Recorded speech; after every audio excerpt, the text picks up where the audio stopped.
All right, episode 333, 5 to Go podcast. We're jumping right in here with Holy Kansas redeeming for the spring race. Well, at least that's what I think. We'll see what Devin and Dan think about the proceedings with Chase Elliott's second win of the year on Sunday. First multi-win year in a few years, by the way. We'll also talk about where the playoffs stand, heading to the big cutoff race at the Roval. We'll also talk about a little Xfinity Series crew chief swapping and silly season news, and much more right here on the 5 to Go podcast. There, you just had a chance to hear yourself breathe. And welcome. We're back out the gate and back recording on a Monday, by the way. Welcome to, as I said, episode 333 of the 5 to Go podcast here on GoPRN.com, on Apple, Spotify, and now YouTube. And I'll keep saying and now. My old radio station, WSB, and we put the 95.5 signal on. We called it and now 95.5 for like 2 years, okay, because that's what we did. But we won't do it that long. But welcome to the show here. It's great to be on with you. Doug Turnbull from the announcing team at Performance Racing Network. I'll be part of an expanded team covering the Charlotte Roval this weekend on PRN there with Truck Series action Friday, Cup Series qualifying, and Xfinity Series race on Saturday, and then, of course, the big Cup race on Sunday. Also, AJC, Land Journal Constitution Gridlock guy, and part of the traffic team with Rachel Cox-Rosen on 11 Alive News TV here in Atlanta. And we're so glad that you're in. Hope you're licking your wounds well and going strong after the weekend.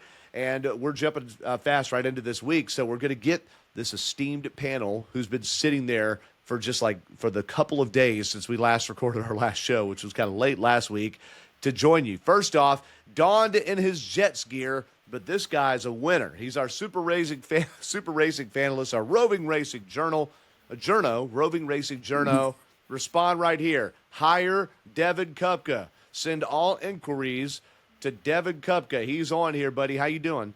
I'm doing well. It's game day. I don't think we've ever taped an episode of 5 to Go on a Jets game day. I got my Jets trucker hat that I got at Love's Travel Stop. Shout out Front Row Motorsports there.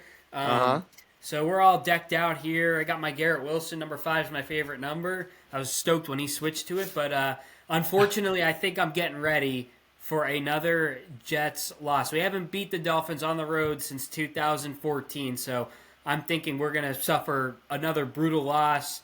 And we're going to be 0-4, and I'm going to have to watch the Jets be 0-4 against the Cowboys next week at MetLife Stadium.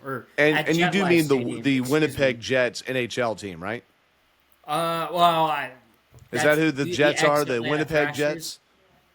No, the New York Jets. Oh, New York Jets. Oh, football. Not the team that used to be here in Atlanta. Not the former Atlanta Thrashers. Rest in peace. Okay.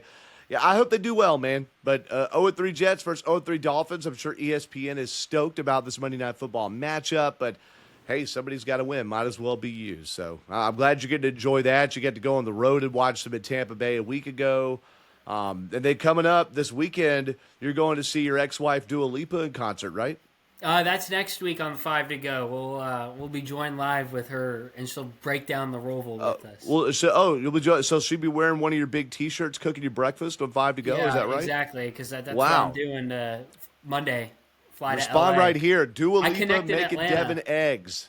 Dua Lipa making Devin eggs. Respond right here. Like, sub, and all that.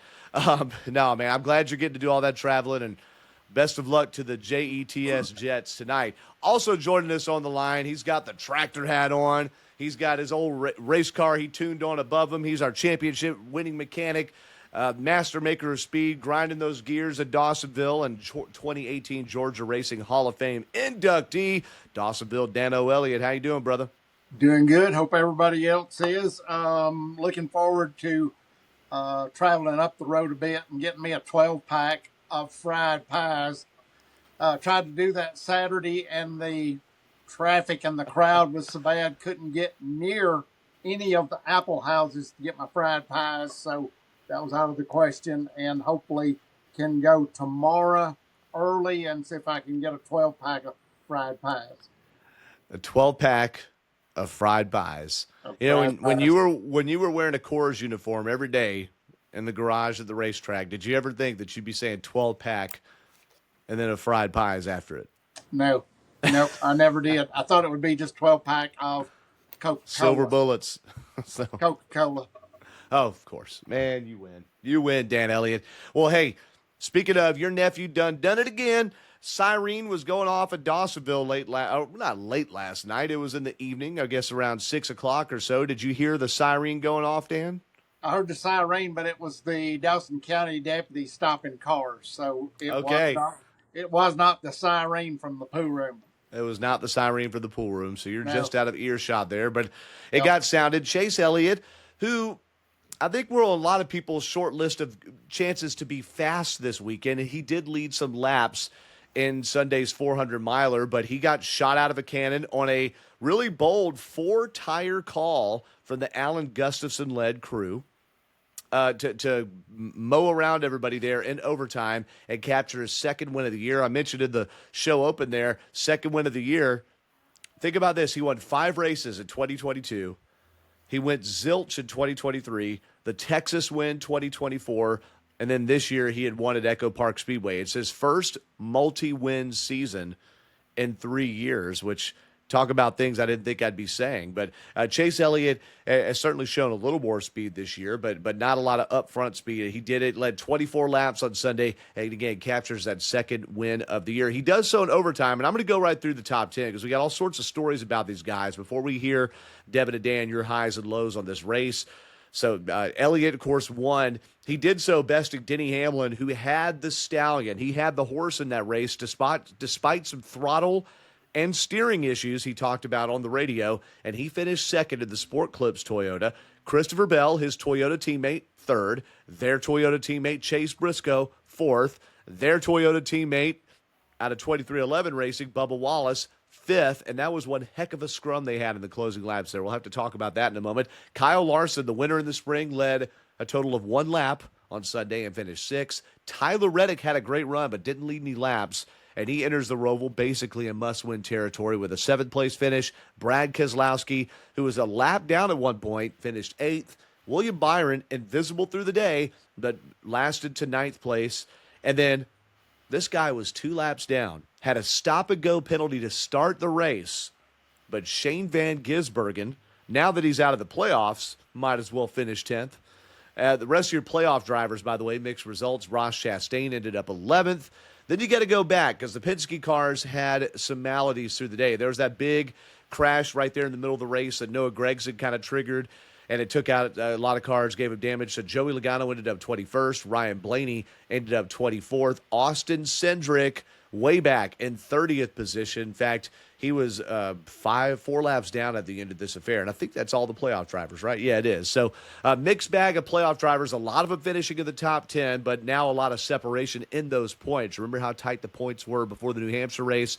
Well, now it's wedged apart, and there's a lot of positions to make up there going into the Roval, which we'll preview later in the show. Devin, first, your high and low from Sunday's goings there, and what ended up being a wild overtime finish. Another thing, too, Zane Smith getting airborne, riding the wall, flipping on its side, too. Glad he's okay. He was running really well before that happened. So some thoughts from Sunday, Dev.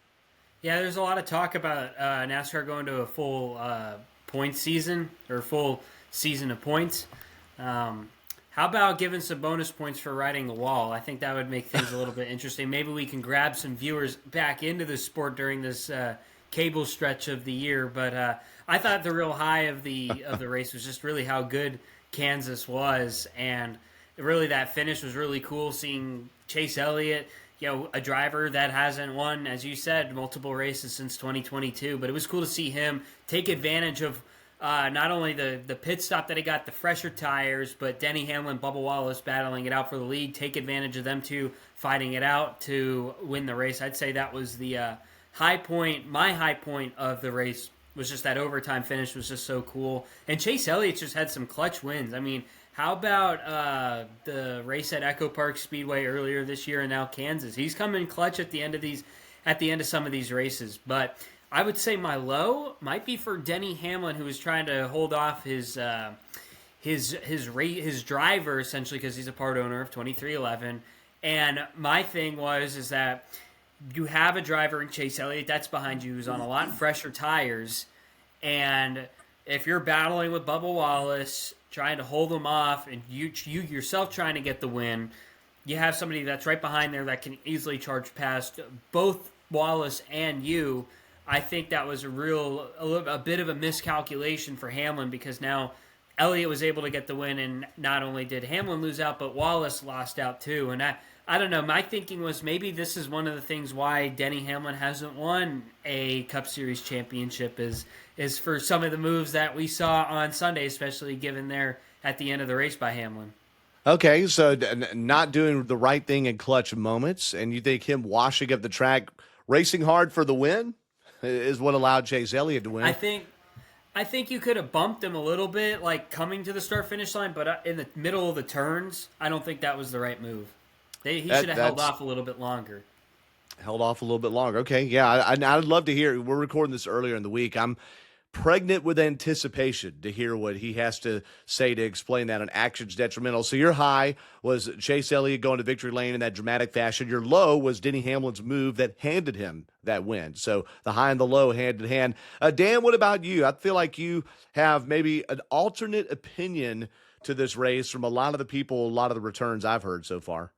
Yeah, my high was probably the last 10 or so laps, and then my low was all the laps that preceded that, because it really came down to the last laps. And you can say what you want to say about the race, but it had moments in it, but it was no barn burner through it. But the last of it, I think that there were two things that really did surprise me, is the fact that Denny and Bubba got to racing each other, and I think they just lost focus on the big picture of there's a field behind us and we're going to duke out for the win, and their focus on winning lost them both the race. Wow. Okay.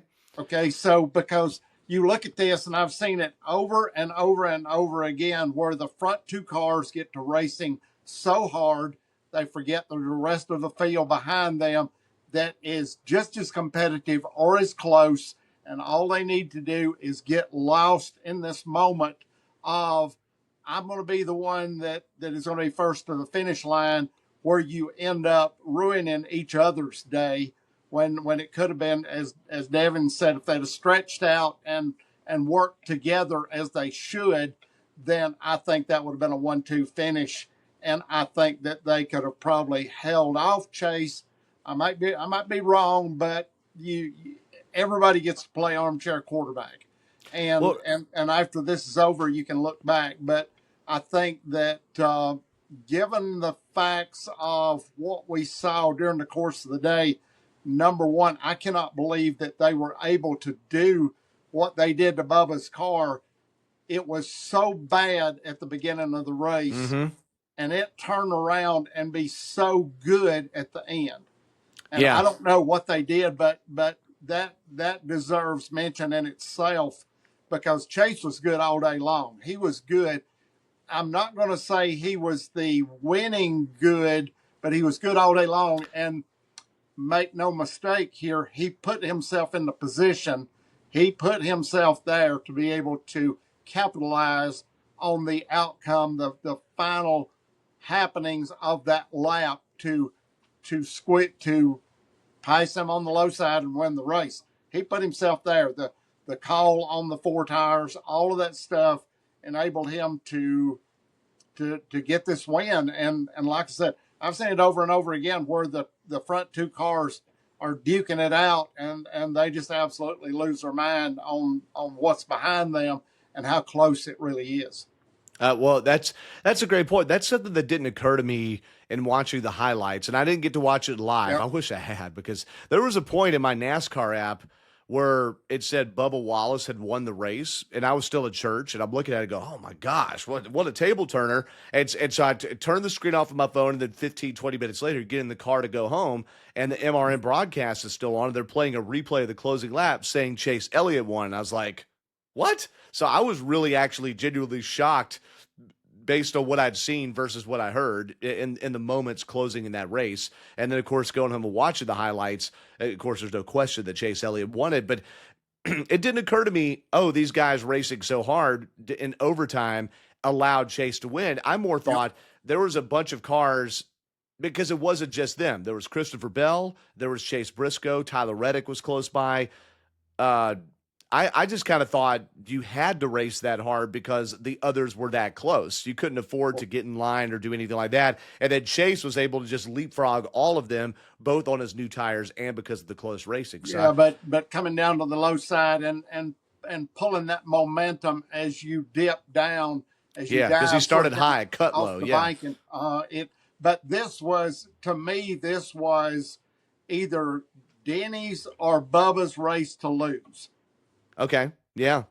And they ended up racing each other so hard and forgetting about the rest of the field behind them to the point that they lost. Both of them were able to lose the race and allow Chase to win the race. But like I said, Chase put himself in that position to capitalize on that, and he did a great job of doing that. Oh, he certainly did. Yeah. Well, because that's basically what I've seen out of a lot of races is if you can't pace them, that you hope that somebody makes a mistake. Well, this was two mistakes that were made that allowed Chase to capitalize on that and come away the winner. Yeah, well, that's the thing is you got to be in the right spot when other people do slip up. Second week in a row, to Devin's point, that we've seen Denny Hamlin. And last week, it wasn't really to his detriment on the track, but the second week in a row that we've seen Denny Hamlin use up another driver that's in his clique, so to speak. Last week, it was his teammate Ty Gibbs, very understandably frustrated there. We did hear, the returns this weekend were that the Gibbs drivers were told, hey, race each other smart. In general, but on all sides of that equation, you're not supposed to wreck each other, but you're not supposed to hold each other up if someone's clearly faster racing for a championship. That's the paraphrase of what I seem to read from the comments of the drivers sharing what was in their closed door competition meeting at JGR. But this is the second week in a row that Hamlin has gone toe to toe and shown no mercy to one of his own. And I sort of feel like that's a lose-lose situation because if he lets Bubba go around him, then it's, you're letting your team car win, and you're not going for the win. And then if you race him hard and something goes wrong, which this one, I don't think it went all the way wrong. They didn't crash, but they certainly lost the race. It's, well, look, you lost us both the race. But I'm going, man, I don't know. At least he was trying to win. Like if that was his only move to win and it was a relative percentage move, a medium percentage move, let's say, not low percentage, medium percentage, don't you take it? That's the thing I'm struggling with the way you guys are both seeing it, although I think you make a great point. I don't know. Don't you take a medium percentage move with a trophy on the line? Wouldn't you rather see people care about race win trophies than think about the championship? Isn't that the whole point of this format? I think that would be great if it was a point season where the points added up all season long. Okay. Okay. But what winning matters more in this format? I think but you're saying because the points keep resetting, you can't afford to leave those points on the table. I think that all kind of took a back seat to the fact that you're now part of an organization that has 2, 3, or 4 cars. And I think you have to take that into consideration that if I don't think I can get by clean, I'm not going to. That organization could have had a 1-2 finish, I feel. Yeah. And the Toyotas were on kill. So now it's a 1-5 finish because Bubba finished 5th. Is that right? Bubba finished 5th. It was a 2-5 finish. That's right. 2-5 with 2 Toyotas in between as well. So It went Hamlin, Bell, Briscoe, Wallace 2 through 5 in that race. Yep. Yeah. So one point I heard that. But this is not the first time, and it's not going to be the last time. So let me ask you the question: after what you've seen, how's that working out for them, Doug? Well, so that's a great point. So Jeff Gluck made a great point on the teardown where he said, look, you guys, first off, Chase Elliott won. And while he hasn't been thought of as super dangerous, certainly knowing he's in the next round and that spot at the table's taken with a car that is competently fast. It's not a barn burner, but it's competently fast. Yeah, but we know you just let Chase Elliott into the next round. It goes on. We know basically Hendrick's going to get better and better as they go on. And a group of Toyotas allowed a Chevy. Better and better on are coming to them. They don't have to go places that they didn't run good. Now they're in their territory. They're in their zone. Right. We've seen Elliott and Larson clean up at the Roval before. Absolutely. Right. It just was one example, and Vegas and Martinsville. Talladega, yeah, sure, and then of Yeah. course at Phoenix, they've won a couple championships there in this recent era. So, They are but now they in let those Chase zones. Elliott skate by, but also too, if Bubba Wallace wins this race, Joey Logano is on his heels going into the Roval, where until Alex Bowman's disqualification, Logano lost a seat in the round of 8 last year. He bled positions away at the end of that race. The Roval, not his greatest deal, and not road course racing, not Penske's greatest deal. Instead, Bubba Wallace or Tyler Reddick not winning that now enter that race on their heels, and Joey Logano enters 13 points above the cut line. That's another one, and we know how dangerous the 22 of Logano is, especially when there's a little blood in the water.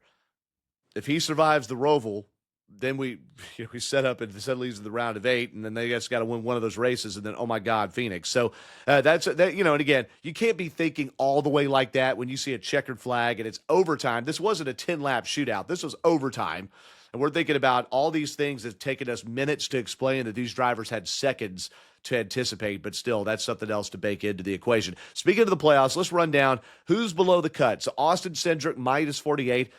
He's a good road course racer, but really hasn't been a great road course racer in Cup since his pre-rookie season, 2021. He led a bunch of laps at COTA one time. Oh my gosh, this guy. And he was great in the Xfinity Series. He has all sorts of not open wheel, but sports car experience and even V8 supercar. He's going to run in Adelaide, or he's going to run something in V8 supercars in the offseason. But he enters the Roval minus 48 to the cut. All right. Not a lot of things points-wise that could happen there, especially with 3 drivers in between you. Tyler Reddick, a guy that I had going out in the first round, but has shown just enough heartbeat here in the playoffs, minus 29. Bubba Wallace, minus 26 points. And Ross Chastain, winner last fall, only 11th on Sunday. He's minus 13 going to the Roval. Never know what he could pull off. He's somebody that's so sneaky. You never know, but I don't see that happening organically. Let's put it that way. And then on the other side of the cut, Joey Logano plus 13, 8th in points. 7th is Chase Briscoe. Now, plus 21, I wouldn't lose a lot of sleep over plus 21, but for as well as Chase Briscoe has run in these playoffs, guys, to enter a cutoff race and be only plus 21 when you ran well it shows maybe what some would say are deficiencies of the playoff system. I would just say it shows how close these cars really are. Ahead of him, William Byron, who to me has run like garbage, is a plus 40, but he's got a lot of playoff points. Christopher Bell, 5th in points, plus 44. Denny Hamlin, plus 48. Kyle Larson, plus 54. So none of them have locked in on points, but those guys in the 40s and 50s, Larson, Hamlin, Bell, and Byron are in great shape. Then it gets a little tenuous for Briscoe and Logano. And, of course, if somebody below the cut wins, they're in trouble. And last thing about before we – and we're not previewing the Roval. I'm just talking about playoffs. Before we get to that, if Shane Van Gisbergen does what people expect him to do at the Roval and wins – that takes another. I mean, I would hate to be Bubba Wallace thinking I've got to beat SVG to get it forward in the playoffs, right? And these must-win guys pretty much have to feel that way. So what are your thoughts, guys, on where the playoff deal stands right now? Well, I think when you look at it at the Roval, you got to look at who's good at the road courses. One thing we mentioned there at the end was Austin Cindric, and he was really good on the road courses when he was racing for Penske in the Xfinity Series, but that just for some reason has not translated since he's entered the Cup Series for some reason, and now he's sitting at last in the playoff standings going into the cutoff race. So it's really hard to say. I feel like this is one of those races really where there's not going to be many two big jumpers. I feel like it's been a while since we've seen it, maybe in 22 when Chase Briscoe, you had Cole Custer block, and then Briscoe was able to advance into the round of 8. But I feel like this is the race that has really just tamed down over the past couple of years. I've heard that point made. And by the way, let's not manifest any manufacturer shenanigans, please. After Martinsville last year and that Roval race, I think that was 2 years ago or 3 years ago with Cole Custer doing the blockade for Briscoe. Let's not manifest any of that, please. God almighty, please. But yeah, it's a tough one to make leapfrogs there. It's become less of a wild card race. It's certainly more of a strategy affair. Certainly more of a strategy affair. Dan, what about you? I mean, look, you raced the Classic points, the Winston Cup points, if you will, forever. Anything? Do you see any of this changing in the Roval? Do you realistically see any of the bottom four guys winning, or somebody in the top 8 just having a horrible day and opening the door for someone to do the nearly impossible? I feel like that there's going to be more pressure on these drivers below the cut line. What that equates to, you and I both know that is a wild card guess for sure, because you have no idea. I feel like that the points are going to shake around after the Roval. I feel like these playoff drivers, I feel like it's going to shake around a little bit, but I don't feel like that we're going to see any big surprises out of that, other than somebody is going to push the envelope. And I think that's going to be several drivers that are going to try to make things happen. And I don't believe it's going to end up the way that you think, or they think it might end up. And Yeah. I think you're going to see some events that take place during the course of the day. I think there'll be some shakeups as far as just the points themselves, but I feel like the lock-ins are going to be pretty much what the lock-ins are. And for anybody below the cut line, they're going to have to win. I don't care what they've got to do. They're going to have to win to get in. And that's just the way it is. Yeah, I think that's a great point for sure. So, and look at Bristol, if I'm thinking about it correctly, please stymie me if I'm wrong, but at Bristol, the 4 drivers that entered in the red finished in the red. Yeah. We didn't see anybody go from hell through purgatory to heaven at Bristol. And that was a crazy race. So here, I'm coming up with this thought as we're talking. This is why iron sharpens iron, like the good book says, right, Dan? You all are helping me out here. You're helping. I'm sitting on the couch. You are the psychoanalyst. You're helping me work through this. Anything could happen, but even at Bristol, the wild and crazy, Chase Elliott wrecking should have eliminated him, and it still didn't, because Alex Bowman couldn't quite win that race, and there just weren't quite enough points on the table to do it. At the Roval, you have more space to move. Even though can be a wild race, there is more space to make a mistake, to build a cushion. You don't lose 7 spots on pit road on a green flag pit stop. But the thing, other than mistakes, Doug, that you have to focus on is the fact that you've got a lot of time to recover from a mistake. Yeah. With the segments and the cautions and all the things else, that's what I see different from racing today versus the era that I'm used to, is the fact that you could not recover. You could have a decent finish, yes, but you could not recover to the point that you hit a barricade and you get your lap back, whatever, you struggle and you still win the race. Chase Elliott. Yeah, 2021, I believe that was. So that's the difference I see today versus then. And now you have many chances if you just don't give up. It's kind of like the race at Kansas. If you just keep pressing, there's where the difference is, because no one saw what was coming at the end of that race, and it happened, and you just had to be in that position to where that you were waiting on that to pounce upon that to get the outcome of winning the race.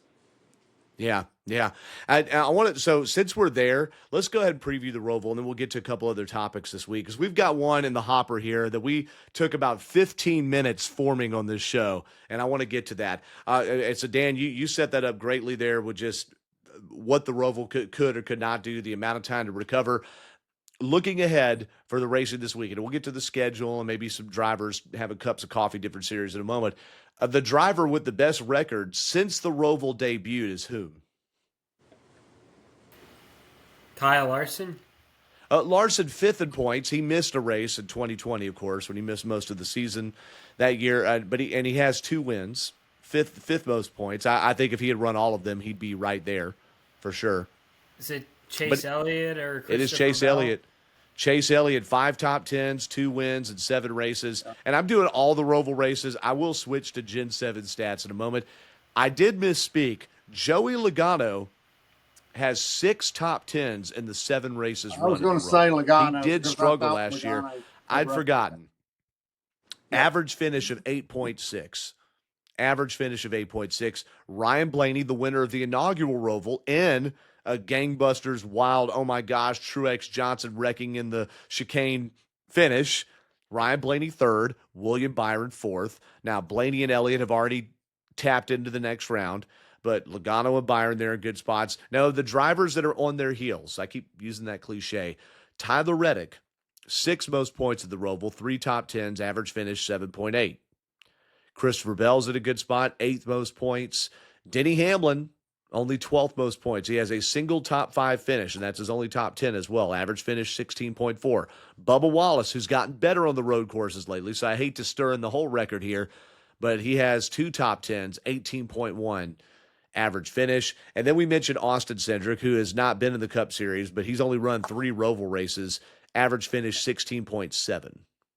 All right, so there are a lot of guys here mired in mediocrity. Let me get to Ross Chastain, too. Where's he at? Did I skip over him? Let me see what his Roval situation is. I'm not seeing his name. Sometimes Race and Reference, they'll just leave somebody out of stuff. You notice that, Devin? Can I make Yeah, a Ross point on Chastain, that, 23rd most points and 16.7 average finish. So a lot of our Cup drivers have an average finish in the 16s. What if they all finish 16th, tied, 7 wide across the start-finish line for 16th? Respond right here. What'd you say, Dan? You can be aggressive with a good car at the Roval. You cannot be aggressive with a bad car. My point being is that the fact that if you've got a good car, you are going to have to be aggressive, but you can only be aggressive if you have a good car and think you can win the race. That's a great point. Yeah, you can't let it all hang out. And if you're let's say you're Joey Logano, you have a bad car this time. I'm not saying he will. You're only plus 13. Don't you think, Dan, when you've been in those championship situations before, you race a little more uptight when you have a small lead. Yep. And you don't have a rabbit to chase. You're just like, okay. Now in the Gen 7 era, speaking of, Joey Logano is still third best. So I totally had that narrative wrong. I think I let other people listening to their podcast talk me into Joey Logano not being good on the Roval. I don't know where that came from. Christopher Bell, second most points. The most points in the last 3 seasons in the Roval. Average finish of 8.3. Tyler Reddick. What if the 45, Billy Scott, does some kind of crazy strategy? Maybe get him a front row starting position late in that race somehow, 2 tires, or staying out sometime. I don't know, man. You never know. He could. And we have seen him do it. He came back last year at the Roval, crashed right in front of me. I think he crashed with Denny Hamlin, and he came back and was able to squeak his way into the playoffs, just like he squeaked his way to a regular season championship a year ago. Could Reddick redeem what's been a rough season and do that? He also has an average start at the Roval of 2.3 in those 3 Gen 7 races. 1 pole, average start 2.3. Starting position is going to be big in this too. And some of those guys that they're not great qualifiers, the Roval, Kyle Larson, the Gen 7 area, average start of 20th. That Yeah, can come but and bite them this for is sure. where a good car can come in and not qualify as well and get themselves more aggressive in the race with a good car. It's not where you start. It's going to be exactly what happened at Kansas. It's going to be where you finish. And I look at Bubba being the deal because I really thought at the first of the race of Kansas that he was going to be aggressive and cause some wrecks that didn't materialize just because his car was not as good and he was going to try to push the car beyond its limits just because he needed to do that and he felt like he could do that. But as the day went on, he was able to capitalize because they made his car so much better and he was able to be aggressive when it counted, but no one counted on him and Denny doing what they did on that last lap either. That's a great point. Put yourself in the spot there. Yeah. All right. So, and I saw Devin just dropped off there. And hey, you still got me though, Dan, right? We're Yeah, good? I do. Okay. Yeah. I'm having a weird notification on my thing. So we'll see if Devin joins us back here in just a moment. And he's coming right back in. So, okay.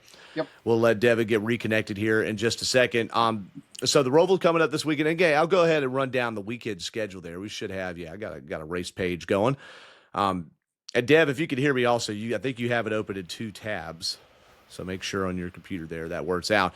But the Roval this weekend, the big race is Sunday, thereabouts 3 p.m. on the big surface there at Charlotte Motor Speedway for the Cup Series. It will be on USA, but when I do PRN races, I don't even know that there's a TV broadcast. It's on Performance Racing Network, Sirius XM, Channel 90. Qualifying for the Sunday event is going to be Saturday at 1:05 on True TV and on the CW app. Not on the CW app, on True TV and also on PRN. What's interesting about this weekend, Dan, is there is Friday afternoon racing. Did you know that? No, I did not. Where are we racing On Friday afternoon at the Charlotte Roval. It's Friday afternoon. Truck Series, they're going to have practice Friday morning, 11, qualifying at 12:10. And then the big race is at 3:30 Friday. 3:30 on Friday for the trucks. How about that?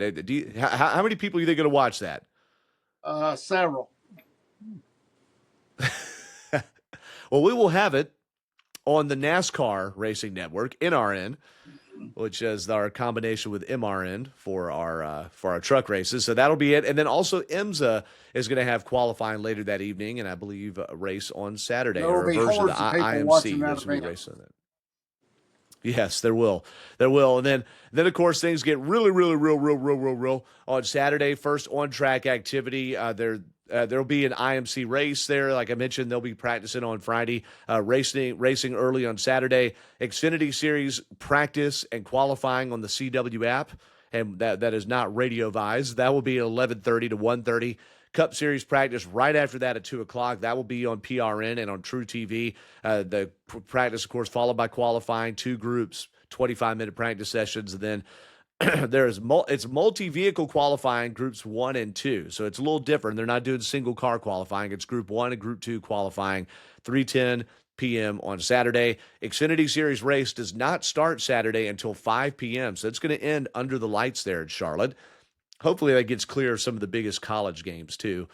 And then there's another IMC race that's scheduled for 8 p.m. And then, of course, I mentioned what the deal is Sunday. There are all sorts of activities attached to the weekend, so be sure and look up Charlotte Motor Speedway, get your tickets.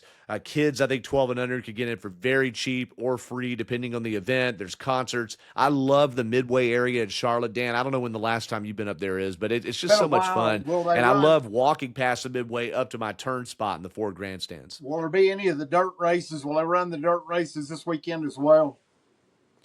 Not that I know of. No, the dirt track stuff, I'll look that up to make sure, but the dirt track stuff is usually separate. I know a few years ago they had American Flat Track there, but that's been several times. If they have the dirt track, though, I might need to head over to that, but I think they like to keep those separate. Just, they do that. So, yeah, the World of Outlaws. Got so much going on at Charlotte. It gives the fans something to do all the time at Charlotte. It's always something going on and something exciting. That's just the way that they have done it from the beginning, and they followed through. Yeah, no doubt. By the way, back-to-back weekends or back-to-back, basically in the same week, you've got the World Short Track Championship at the Charlotte Dirt Track. That's Halloween night, and then the Saturday after, and the World of Outlaws World Finals, Wednesday, November the 5th. My sister-in-law Hannah's birthday, Wednesday, November the 5th. So we'll be looking forward to that for sure. And then they got their Speedway Christmas coming up. But yeah, lots of big stuff. CharlotteMotorspeedway.com. Go and check that out. A lot of the teams having fan days and different things like that. Whichever teams you like, connect with them. Also, Corey LaJoie's kickball tournament is the Thursday of Charlotte weekend. Now, I'll be driving up Thursday, so I won't make this, but that happens out in Kannapolis. So just, Google Corey LaJoie kickball event, and you see the drivers, some media members, other people in the sport. I think they call it a celebrity kickball tournament. That'll be taking place, and that money gets raised for charity as well, too, Dan. So now, do they have any links to where that if you have a ticket or a ticket package that you get entry into the Hall of Fame in Charlotte? Is there any promotions that go together for that? They should. You would think that's possible. I did not hear it. So I haven't either. When I've heard anything. different when I've heard different promotions of the Charlotte race weekend, I have not ever heard the Hall of Fame mentioned one time. And part of that might just be that the Hall of Fame is more of a NASCAR thing and the racetrack is Speedway Motorsports thing. I don't know. But if you're listening and you haven't been to Charlotte Motor Speedway, or maybe you have and you've never been to the NASCAR Hall of Fame, you need to go. Yep. No excuses. You need to go. If you come up, if you're making a couple of days of it, the Richard Childers Racing Museum in Welcome, North Carolina is phenomenal. Captain Herb, who is the foundation for the reason we have this show. All right. Captain Herb took me there in 2013 on the NASCAR media tour, and I was floored getting to see the things that Richard has saved over the years. I've been through the Hendricks shop a little bit, maybe not to any museum, but I've been through their gift shop and seen the shop floors and stuff before. It's a great time there at Charlotte Motor Speedway. And my cousin Matt, who I can assure you is not listening to this right now because he is not a racing fan, he was up in Concord at like an anime convention or something and was like, oh yeah, we're over here near this racetrack. And I'm like, brother, you're not only near a racetrack, you're near the top team in motorsports' campus, Hendrick Motorsports. I mean, you were in racing country. And he's like, yeah, cool, we're probably never coming to North Carolina again. That was his response. So that just shows where he's at. So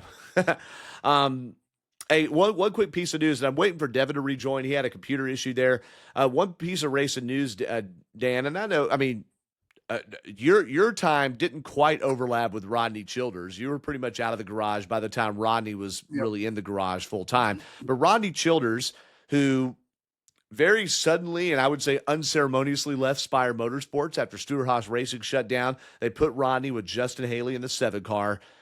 And then in April, it just fizzled out. They just decided not to continue on with him. Things weren't working out. Ronnie then went to the short tracks and started working, I think, with some of the late model stock cars and some other things like that. I know he and Dale Jr. were big time in touch. And now he and Dale Jr. will be in a venture together because he is taking over from Andrew Overstreet as the crew chief for the team, basically, that Carson Kvapil is driving for. Overstreet being reassigned to Junior Motorsports in the Xfinity Series. And next season, it'll be Rodney Childers, Dan, not on a Cup car, but on an Xfinity car. And also, to me, as equal big a piece of news is that Carson Kvapil, who I think is widely regarded as a really good racer, just hasn't been a winner this year in his rookie season, will only be part-time next year and splitting that car with Connor Zillage, who has absolutely browbeat the Xfinity Series in his rookie season, too, fellow rookie. So, Dan, what do you think about Childers returning and where he decided to return, first off? I was sitting here thinking in my mind how hard the transition would be to go from a truck or an Xfinity car to a Cup car, because even though they are race cars, I don't know that much else computes in how these things, how adjustments transfer from one series to another, as far as if your area of expertise has been on a car that is a Xfinity car, which is the old Cup car, so to speak, and so is the truck to some point there where I'm going, and the difference now of a Cup car.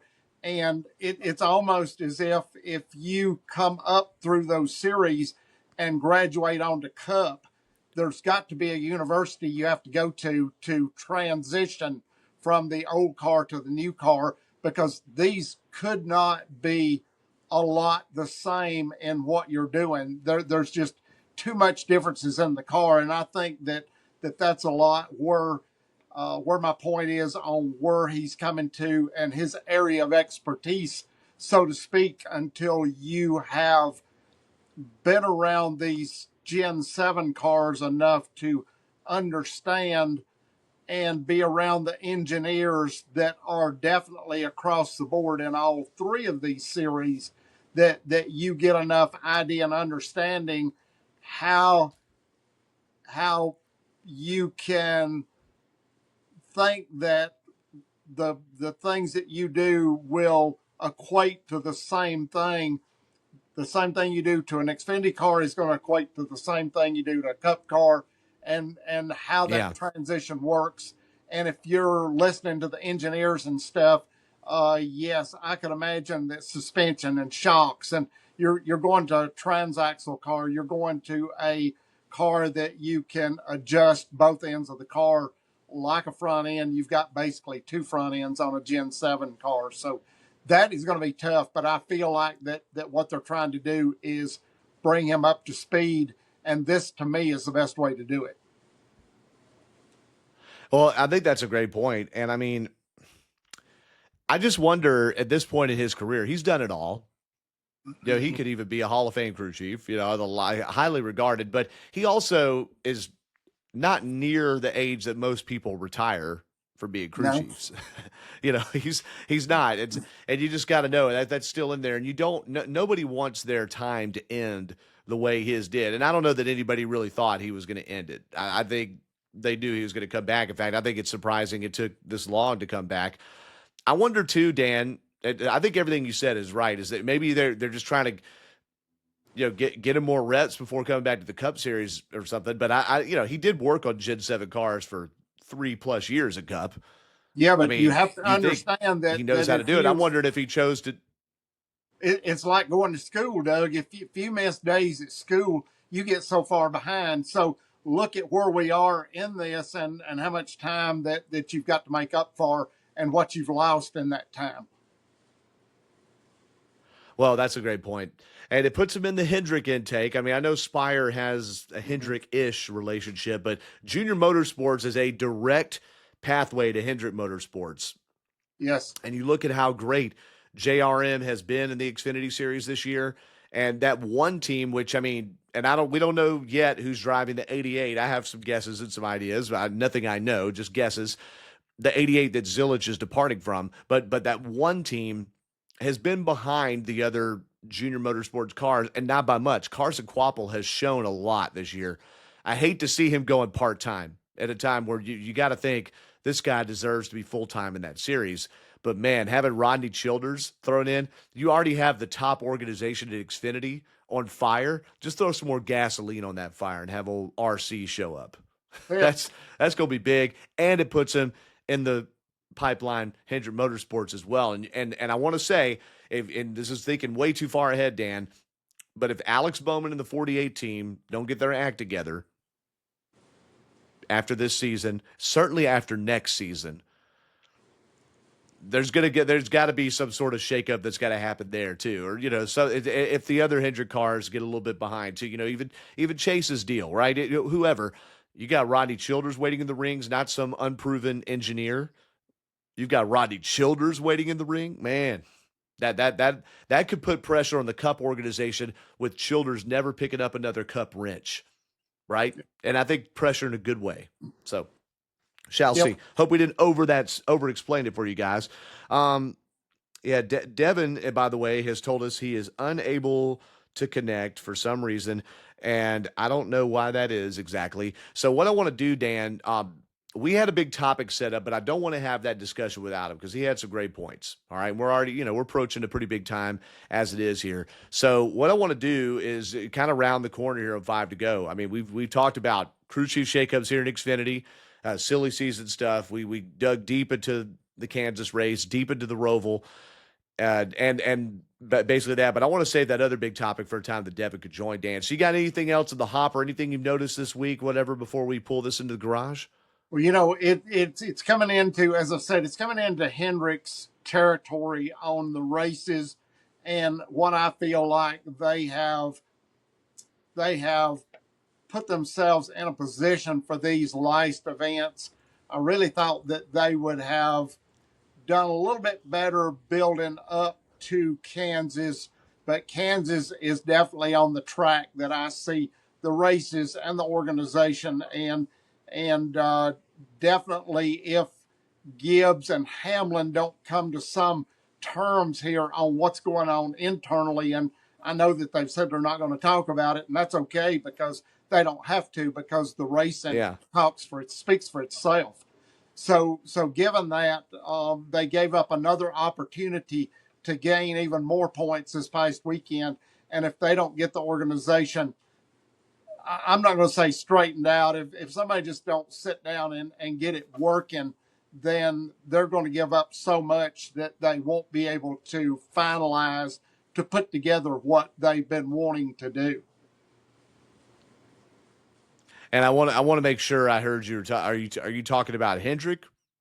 What else? I'm talking Are you talking about the Gibbs and driver Hamlin, the 2311. Yeah. And them working together and getting it worked out, because I see them as being, I know they're not together, but I see them leading the charge for Toyota and those two organizations solidly together, which they're not solidly together. So one thing that Ryan Blaney said in talking about this is that he believes that Penske is so much better than other organizations, and him talking to other people he knows in other organizations, in the team idea that we're all the same team. Yeah, we're going to race each other hard. Every once in a while, we're going to get into each other. And we're all the same team. And he thinks that is germane to their acuity at winning championships, especially in this knockout format. And to me, it's hard for me to imagine, Dan, teams that aren't on the same page, that have that one car that's just working by themselves over there. But honestly, at Stewart-Haas Racing, that's what they said about the 4-car at Childers. Honestly, I heard an interview with Victory Lane podcast, Davey Siegel, who he's a producer over at Sirius XM, does an excellent job. He interviews all these people long form, and he interviewed Scott Zipadelli, Corey Himes' crew chief, this past week. Scott Zipadelli, 5-car truck organization, and they're the team with 9 wins. Scott Zipadelli, when asked about the organization, he made some comments, but he said, honestly, all I worry about is the 11 truck. We do our own thing, whatever, with those guys, basically. And I was thinking, if I was David Gilliland and the other partner in that team, and I was Toyota, I would be going to them going, hey, we love your winning 9 races. Please win 10. But share the wealth, bro. and to me, I think in Penske, while Paul Wolf in the 22 beat to a different drum than Blaney and Hassler on the 12, and to Cindric and Wilson on the 2, and to Josh Berry and Miles Stanley on the 21, they seem to work together and to have similar plans and strategy. And I think that is a big deal. So let's see how they do it. And I think the Hendrick cars work better together maybe than the Gibbs cars do also. Now, I see Devin here reconnecting, so here's the thing with me, though, on that deal of the cars is I would hate to go into the Roval and be 10 laps to go and the car behind me be my teammate if I'm a 2311 or a Gibbs. I would hate to think that the car behind me was part of my organization, because I'm feeling like I'm going to get the hell run over to get the win, where it's solidly been it's basically my race until it's taken away from me, and that's what's happened. That's a great point. And maybe especially if that's the 11 of Hamlin or the 54 of Gibbs. Look, I mean, even and by the way, even if Bubba was up front and it's the last laps of the Roval and Denny's behind me, I'm scared to death that I'm going to get run over. And do I just pull over and let him go? Because it'd be the best thing to do, because I'd rather finish second than 5th. That's a great point, especially if you're trying to get the points there. Yeah. And by the way, if you're Hamlin and Bubba, I know he's the team owner, Hamlin is, but if Bubba over there, remember what happened last week, and it's a late restart at the Roval, and Bubba's needed to win, and Hamlin's on the front row, and Bubba's restarting second or third row. Man, I'd be like, okay, I'm not trying to get junked. I'm not trying to get junked. I'm trying to get to the next round. If I'm running in third I also place, love the idea of, if I'm in third place, I'm going to think, well, they're going to wreck each other and just give me an opportunity to get by them clean. Good point. Good point. Hey, a driver who was on the opposite end of the team dynamics there a few years ago, Martinsville, that really what happened to this driver was a big stain on Ty Gibbs's reputation, and I think still is Brandon Jones. We mentioned on the show last week how Gibbs ran over Jones in the 2022 Xfinity Series Martinsville race when Jones needed to win.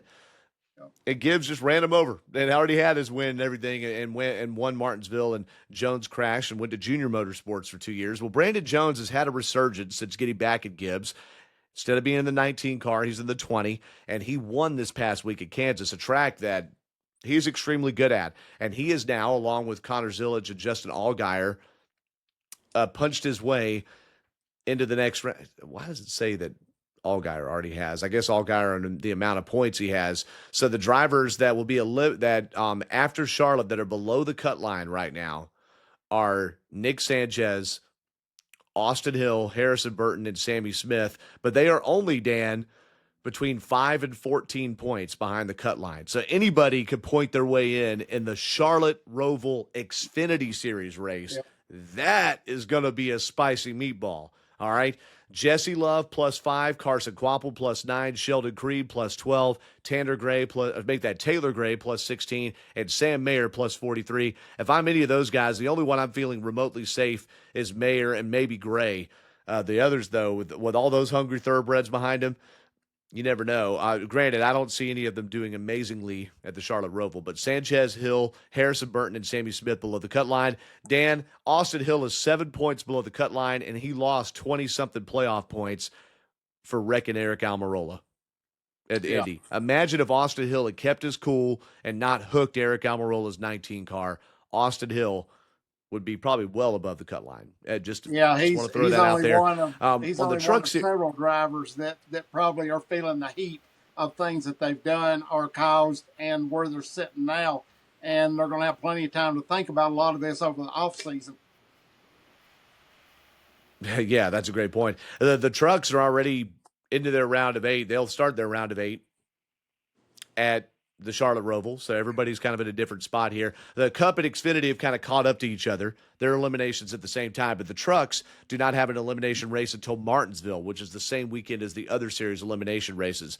And so they enter the Roval. Corey Heim, no problem, just plus 69 points to the cut. But again, it's a 3-race round. They are starting their round of 8. Lane Riggs plus 22. Then it's Daniel Hemrick plus 1. Ty Majeski, Tyler Ankrum are tied for the 4th position with, I believe, Majeski getting the tiebreaker. And then it's Enfinger, Carruth, and Honeycutt. So Grant Enfinger, Raja Carruth, Caden Honeycutt at -3, -5, and -7 to the cut line. And again, that's just starting their round at the Roval. So when you're listening on NRN or watching on FS1 Friday afternoon, that's the beginning of a round for the trucks. For Xfinity and Cup, Saturday and Sunday, that will be the end of their respective rounds of 12. So there you go. That got all that, and maybe that's why the point system is being looked at promotion-wise, because it's hard to keep up with even in the industry. Even stakeholders in the industry are going, I don't know whose series is doing what, and I understand why that's confusing. We'll cover it all right here at 5 to go. We're sorry Devin Kupka never got reconnected there. You may see his tile on the screen. We'll, as we finish up the show, but we had some computer issues, some issues maybe also with the Riverside server that we're using to record it, so we apologize for that. One more time, Dan, let me ask before we go, any 5 to go final thoughts? No, just I'm looking forward to my 12-pack of my fried pies, and final thoughts are I'll be able to sit there and have them for the Roval this weekend, and I'm gonna try not to be on the road this weekend at any of the festivals or events, but all that's coming, and it's just a busy time for us, and a lot of traffic on the road right now, so you got to plan ahead of time on what you're going to do. And I think that's the most important thing, Doug, is to let everybody know to be patient, because that's the thing I've seen the most is no one has any patience, it seems like right now, and everybody wants to get there and do their thing. I understand, but we're in a deal right now to where patience is key. Yeah, it really is, and that's true. I'm a traffic reporter, as many of you listening know. patience is the glue that holds the commuting community together, and things go wrong usually when people lose their patience and do something stupid. All right. Hey, 5 to go final thought here in a totally different tone and tune is serious prayers to the Reddick family. Alexa Reddick, Tyler Reddick's wife, shared a real heartfelt Instagram post that their son, Rookie, their young son, Rookie, is battling heart issues and has been taken to the ICU and is really struggling and in the hospital there. And you could go look up Alexa Reddick on Instagram and read that in full. But I just want to say, no matter the severity, no matter if things turn around here, I cannot imagine being a parent and carrying the weight of your child hanging on like that. I think it's unfathomable to me. I'm not a father. So we pray hard for Tyler and Alexa Reddick. We could, as much as I love to see drivers have success, none of that matters. What he does at the Roval and advancing to the playoffs doesn't matter a scintilla in comparison to what's going on with their son, Rookie. All right, so Bo, their older brother, I'm sure, who barely understands really what's happening with his younger brother, just that they have a lot to contend with, and we pray for them, Dan. And I know, Dan, you think you have to weigh family issues. You've got grandchildren. You've had kids. That's got to be a tough one to be racing with in your heart, right? It is, because I've had heart issues myself, and I can't imagine my son or grandson going through these issues. That they were tough. They were tough. But to see a kid go through this stuff, it rips your heart out literally on what you can't do anything. You're just helpless. And the prayers are all I can offer, but I definitely offer my prayers, and I hope that the family can find the help that they need to get everything corrected 100%. Yeah, absolutely. And, thankfully they're in a place in life, and we're in a time where, they can find the greatest doctors and the money and all that stuff to put it together. But nonetheless, their prayers for Rookie Reddick and Alexa and Tyler and Bo and everybody else in their surrounding family too. So we really pray for them. We thank all of you for listening into the 5 to Go podcast. Again, be sure to catch us on Performance Racing Network. I'll be, I presume, in my same turn spot there in the Ford grandstands, watching that new Calamity corner. We didn't even talk about that, but that second year we're having the big hairpin turn, basically. There are two different hairpin turns exiting the infield. One of them is off camber. The other really looks like a Z or a V. I mean, it's really that triangular, if you will. And there was a lot of action there last fall. I'm sure they'll be a little more refined this time around, but I hope not. Hope it's a lot of fun. I'm sure it will be. So be sure to listen to PRN. And one thing I want to point out too, gosh, I can't believe I didn't say this last week. This will be the second to last race of Mark Garrow in the booth. He very quietly, he and Rob Albright are stepping aside for PRN after the season. Rob had his last race at Bristol. Mark Garrow's last race will be after Vegas. So we'll wax poetic more about Mark Garrow. He's meant a lot to me, equally to Doug Rice, in fact, as far as my time at PRN. And I look forward to having both Mark Garrow and Rob Albright on this podcast as guests, especially in the off season. We have a little more time to breathe. But Mark Garrow, we're going to have some celebrations for him in Charlotte, and I can't wait to be a part of that. So for Devin Kupka, who had some technical issues there, and for Dan Elliott, I'm Doug Turnbull. Be sure to find us, our Facebook group, 5 to Go Podcast. Devin is on Devin.Kupka on X, Devin_Kupka. Did I have those right? Or Devin.Kupka on Instagram, Devin_Kupka on X. You can find us on Facebook as well. Be sure to tune in and connect with us there. And I'll be sending out whatever content I can. I won't be like Devin in Charlotte this week, because I'll be out the turns, but I'll put some content up too. So prayers for the Reddick family. God bless all of you. Have a great weekend, and we will recap out of Charlotte here. This has been the 5 to Go Podcast.